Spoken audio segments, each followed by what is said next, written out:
Hi friends, இன்னைக்கு தான் வினெக்ஸ் அகாடமியோட test பேட்ச்ல நான் ஜாயின் பண்ணேன்.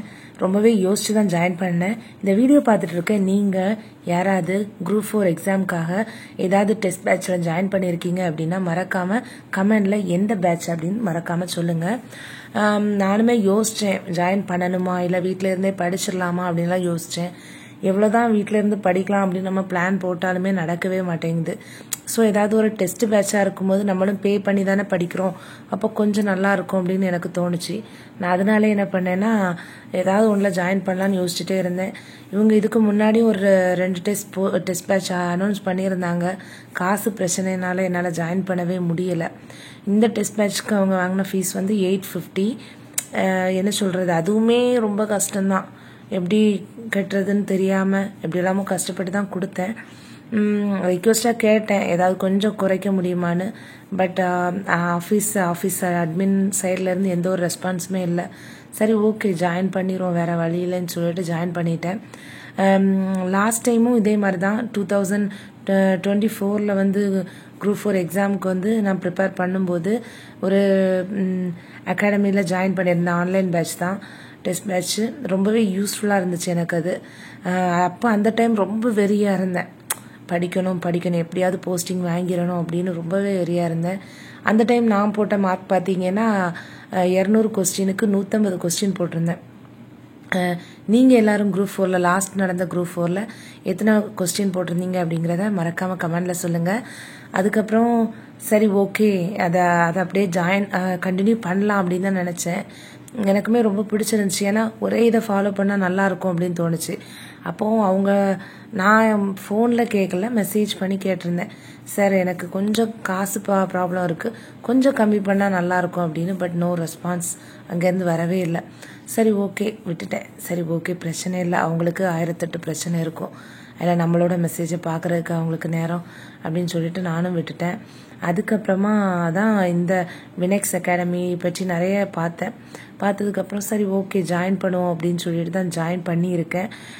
நாளையிலேருந்து என்னோடய ஸ்டடீஸை நான் ஸ்டார்ட் பண்ணலாம் அப்படின்ட்டு இருக்கேன். நாளையிலேருந்து ரெகுலராக வீடியோஸ் போட போகிறேன்.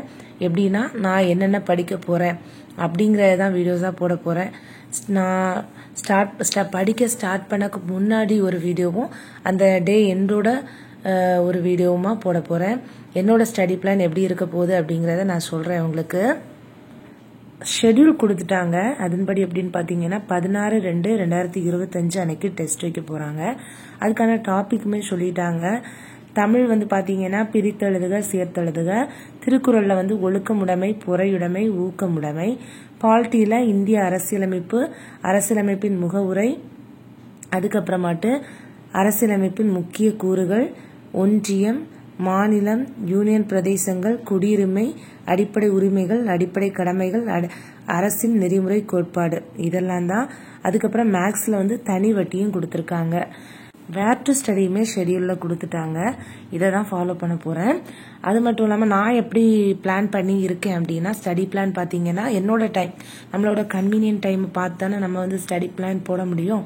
ஸ்டடி டைம் மார்னிங் வந்து 4 to 6, அப்புறம் 10 to 12, 2 to 4, 6 to 8, 10 to 12. அதாவது தமிழை வந்து காலையில் 4 மணிலேருந்து 5 மணி வரையும், ஜிஎஸ்ஸை வந்து 5 மணிலேருந்து 6 மணி வரையும், தமிழ் மறுபடியும் 10 மணிலேருந்து 11 மணி வரை, ஜிஎஸ்ஸை 11லேருந்து 12, அப்புறம் மேக்ஸ் வந்து மதியம் 2 to 4 பார்க்கலான் இருக்கேன். தமிழ் 6 to 7 மறுபடியும், ஜிஎஸ் வந்து 7 to 8, அப்புறம் மறுபடியும் நைட்டு தமிழ் வந்து 10 to 11, மேக்ஸ் வந்து 11 to 12 இந்த டைமில் பார்க்கலான் இருக்கேன். ஸோ டோட்டலாக பார்த்தீங்கன்னா தமிழ் 4 ஹவர்ஸும், ஜிஎஸ் வந்து 3 hours, மேக்ஸும் 3 hours பார்க்குற மாதிரி பிளான் பண்ணியிருக்கேன். டோட்டலாக 10 hours வருது. 10 hours படிக்க முடியுமான்னு கேட்டிங்கன்னா கண்டிப்பாக முடியாது. ஏன்னா எனக்கும் 2 பிள்ளைங்க இருக்காங்க. ஒருத்தி ஸ்கூலுக்கு போயிடுவா, இன்னொரு பையன், சின்ன பையன், 1 வயசு தான் ஆகுது.